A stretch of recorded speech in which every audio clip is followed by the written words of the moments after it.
Actually, this episode was a bit of a challenge. Before we do tape these shows, in the writers' room, we tend to circle up and figure out who's going to do what system and stuff like that. So, when talking it over with Will, Sherry, and Adam, we started realizing that we are quickly running out of systems. We've been doing this for a little while. So, we raised the question of what we're going to do after we deplete our supply. Should we tackle corporations next? Do we do deeper dives on specific cities or landing zones, planets, etc.? Do we go back and do time capsules that we did in the initial crowdfunding phase? That was a timeline that leads from modern day to the Star Citizen era. So yeah, it was an interesting thing. So I don't know, wanted to post to you guys and see what you were interested in. If you have any ideas, feel free to post them in the comments below. So anyway, long story short, it was a little tricky to pick out a system.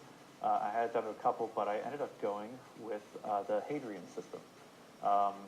This is actually another one of our older systems. It was originally a part of our system unlock in the initial crowdfunding phase. It's basically kind of been with us since the beginning. And back then it was basically a much more kind of high-level view of it. And yes, obviously it's named Hadrian after the Roman emperor and wall that separated Britain.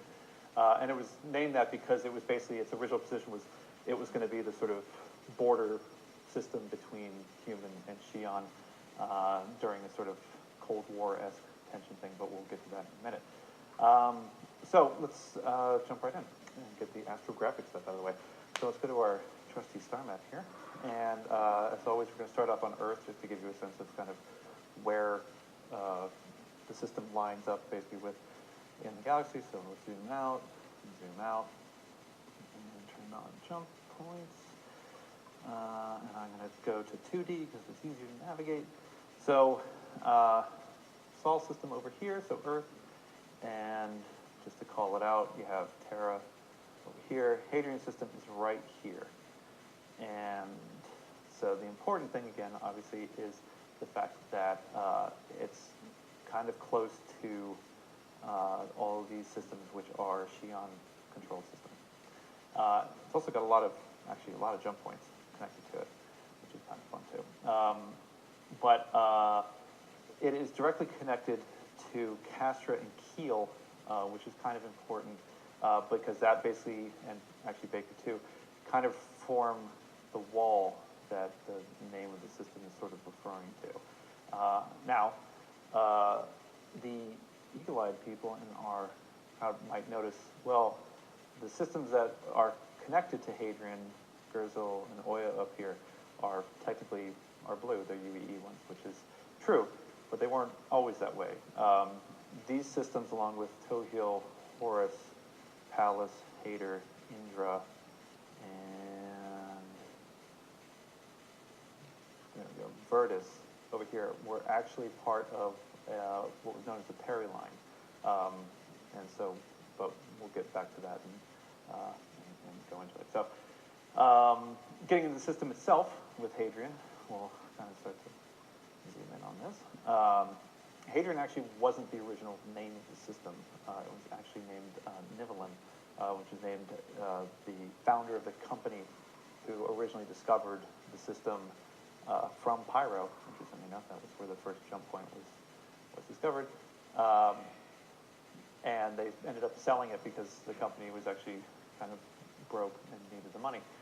So it was discovered in 2510, and let's jump in here, and we have a big star right in the middle, which is interesting because it's actually technically a red dwarf star, so it is somewhat big. So zooming out, you can kind of see we have Hadrian 1, Hadrian 2, Hadrian 3.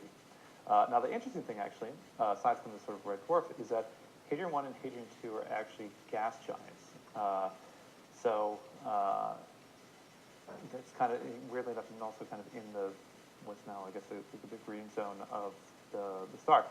And then you've got a asteroid belt, which represents, the Hadrian belt. And then on the outskirts, you have Hadrian 3, which is actually nicknamed, which is an ice giant, I believe, nicknamed the Watcher because it has a large dark spot on this sort of otherwise pale planet.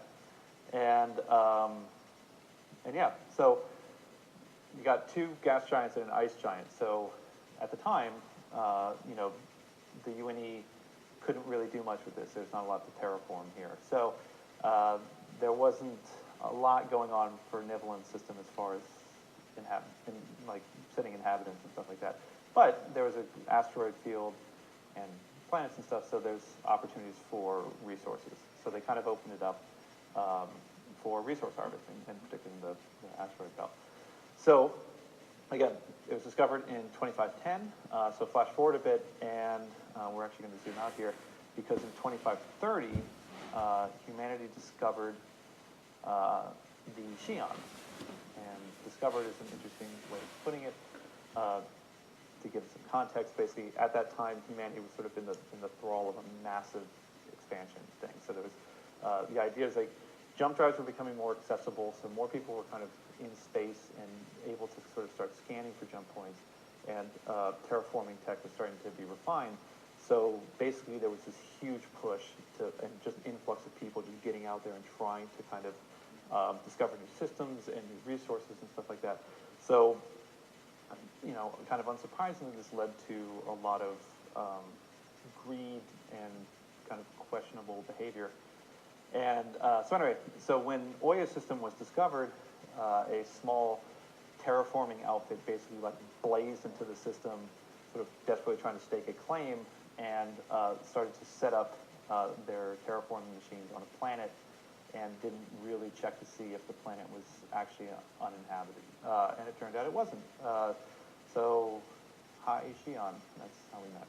So in 2539, they discovered this jump point into Gurzil, and basically that wasn't that big a deal in and of itself, but when a Xi'an scout ship popped into the system from an unknown jump point, suddenly Hadrian's system, or Nivelin's system, was now sort of at the forefront of a lot of basically the Xi'an Empire.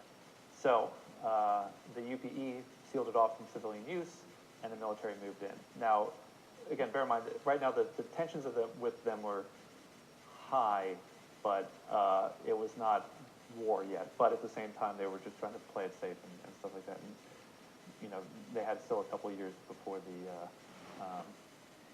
the First War with the Tavarin, which was real bad. Anyway, so once Ivar Messer rose to power, he used this sort of this undercurrent of paranoia about the Xi'an and kind of fed it. He sort of just he would feed it with this sort of sense of like an inevitable invasion that would one day come, and all this stuff, and fear of the Xi'an and stuff like that, as a way to sort of cement his power and whatnot. And he even very famously implicated what he said were Xi'an assassins were responsible for a series of bombings against civilian population centers, and that was one of the things that catapulted him into sort of this new, what was called the prime citizen, which he later revamped to become the imperator and basically seize control entirely of the government, which led to several centuries of despots, which is, you know. So anyway, so during the Messer reign, basically, they constantly had the Xi'an as a bad guy, sort of the boogeyman that they could always kind of loom over the people as something like, you know, you need us to help keep them at bay type thing. So basically, there was that thing with war was kind of in the air, and Hadrian, as it was renamed now to reflect the sort of the wall mentality, was the center point. So you have Hadrian, Castra, and Kiel are now connected to these systems up here, which formed the Peri line. So this was basically kind of the no man's land. So right on the other side, no one inhabited these systems, and right on the other side of these systems were connected to Xi'an ones. So they basically just sort of demilitarized all of these and then set up watch points in all of these systems to keep an eye on making sure that no one was coming in and through these jump points. So the military would like lace the area with mines, military bases, battle groups, basically all prepping for a war that, I mean, they didn't know this at the time, but would never come. And that's kind of how it stayed for a really long time, this very kind of tense stalemate of paranoia and fear and, just sort of chomping at the bit, fingers on triggers type thing, waiting for the Xi'an to make a move, and vice versa, them waiting for us to get aggressive and make a move. So it was definitely, took two to tango in that one. So that was basically the status quo in Hadrian. So it was primarily a military system. Civilians weren't allowed there. Tons of weapons and ordnance and stuff like that were sort of laced around, and anti-invasion countermeasures and stuff like that. And that was basically it. So once the messengers were finally ostracized and the new government kind of stepped in, a big aspect of it was ratcheting down and sort of de-escalation, like taking away a lot of the tension that had existed between us and the Xi'an. And so in 2793, they basically dissolved the Perry line. So all of these systems basically were divided between the UEE and the Xi'an, and in sort of an attempt to kind of let people back in and breed more trust between the two. But interestingly enough, now Hadrian has sort of lost its sense of purpose. Because again, this has sort of had its identity defined by the fact that it was the sort of the center point, tip of the spear type thing against the Xi'an invasion, and now it didn't have that. So, and again, it was not like there were landing zones or planets, stuff like that, where people could live and develop their own kind of culture. The culture was military and war. So in the wake of this, while there were discussions about reopening the system for mining opportunities and stuff like that, unfortunately, centuries of ordnance, and anti-invasion tech and all this stuff that was scattered throughout the system made it really tough to fly around, basically, really dangerous. So, the military tried to clean out what they could, but the idea was that there was still a very high potential that there were old munitions kind of just lurking out there in space. So it was very dangerous and stuff. So they're trying to kind of clean it up. But interestingly enough, now, Hadrian's sort of poised to be at start a new chapter in its existence, basically. As we've been talking about in a lot of the news updates, recently there was the passage of the Human Xi'an Trade Initiative, or HUSHA, and Hadrian basically is sort of poised to be sort of a main travel point now. It's you can see connected to Terra, and could be a kind of a major way into into Xi'an space. So it basically has kind of the potential to open up a lot of trade from both sides coming through and help maybe give it that identity that's been sort of lacking.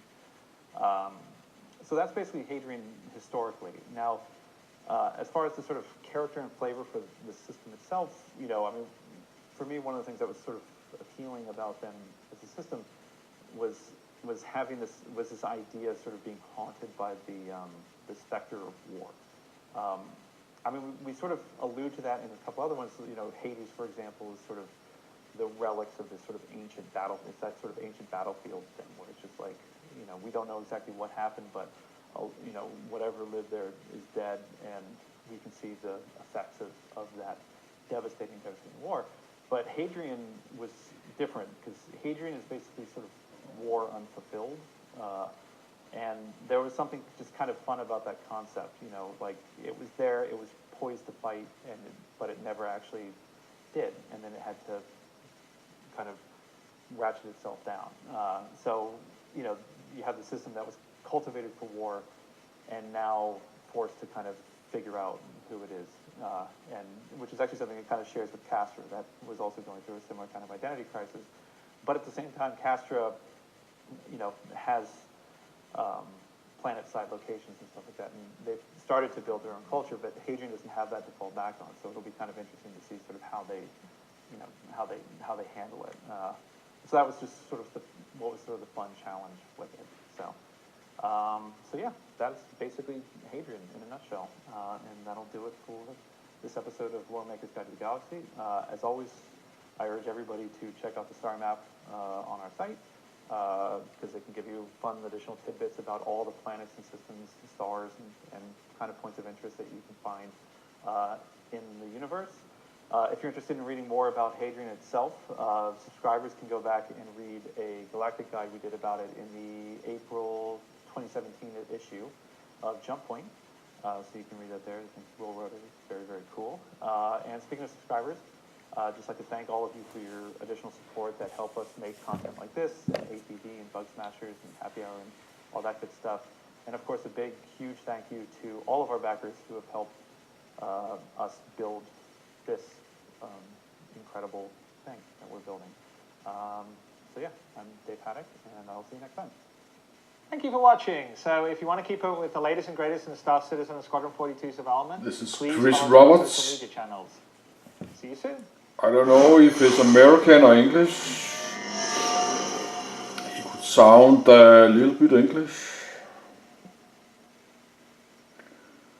But I think he lives in Los Angeles. I'm not sure. Yes, that's the next one, the Tiber systems.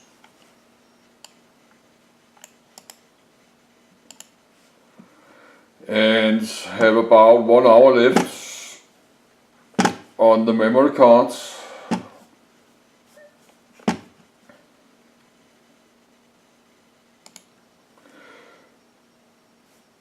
Yes. Yes, this is how we get small jumps. I did not know that. I have to learn. This is the... Yes, I think this is the main.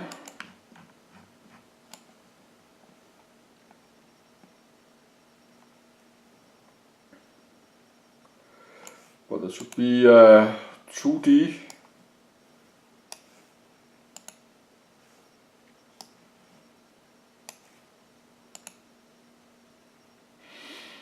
Yes, that's probably more easy to see.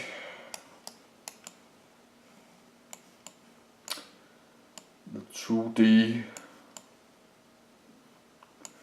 And this is the major, minor. Yes, this is all the jump points. We have no jump points to this.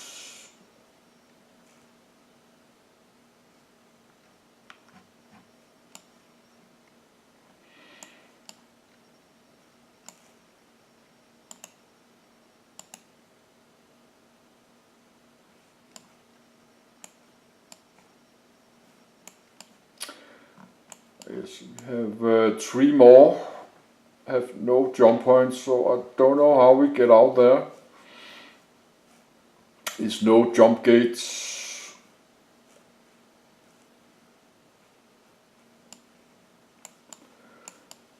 So we have 6 solar systems. No, a lot more here. That's 1, 2, 3, 4, 5, 6, 7, 8.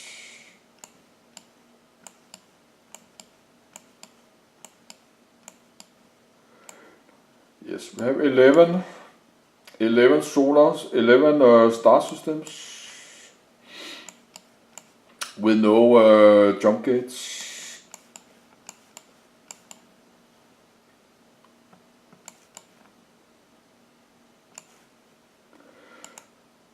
Small, major and main.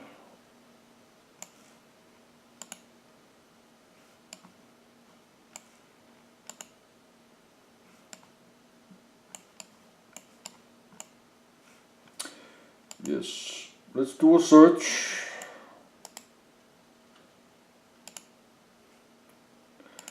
The cheaper.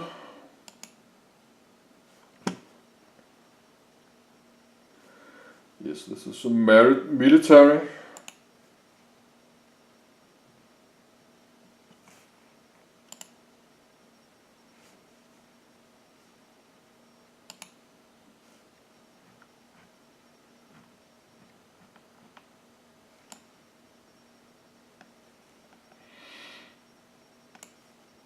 Yes, we cannot really see it. There's military classifieds.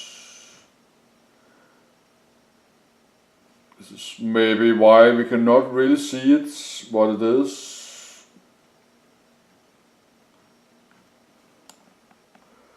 Of course it's classified, but we have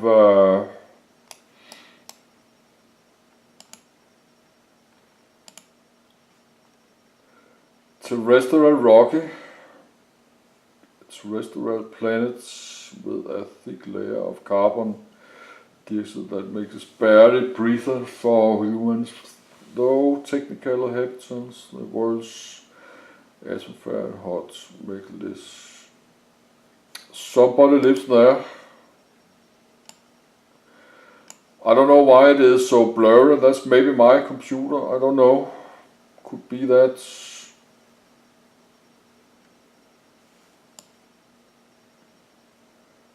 Yes, we have a very, very big planets.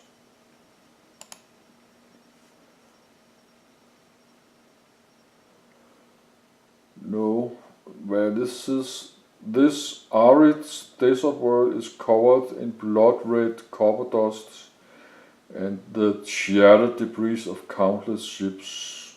Since the event dune also known to establish temporary settlements here between ways the planet side is scattered but repeated with bumping runs. Okay.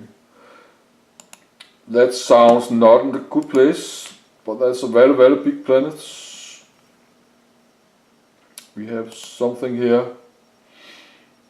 Yes, that's the jump gate. But I don't know why it's so blurry.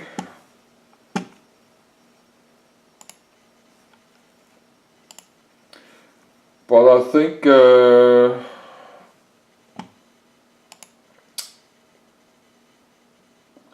I should look my upload to YouTube.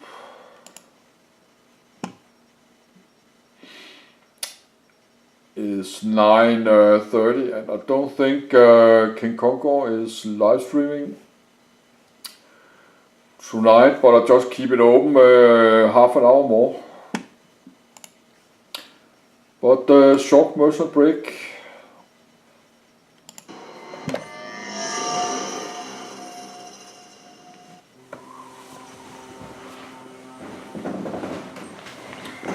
I have to check my upload to YouTube.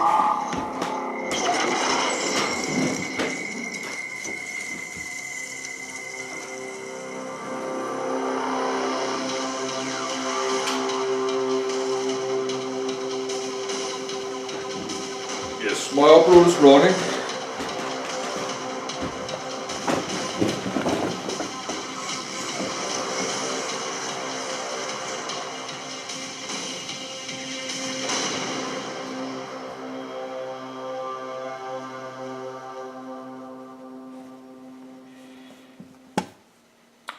My upload is running, so let's just see this video.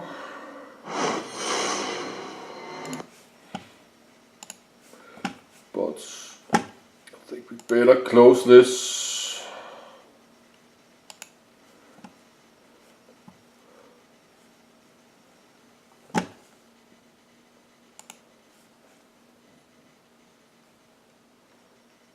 And give it a like and save.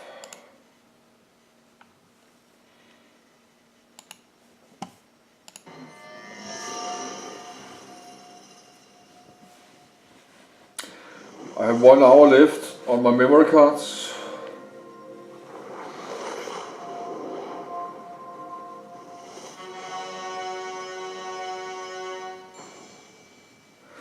So I have recorded 5 hours. That's a long time.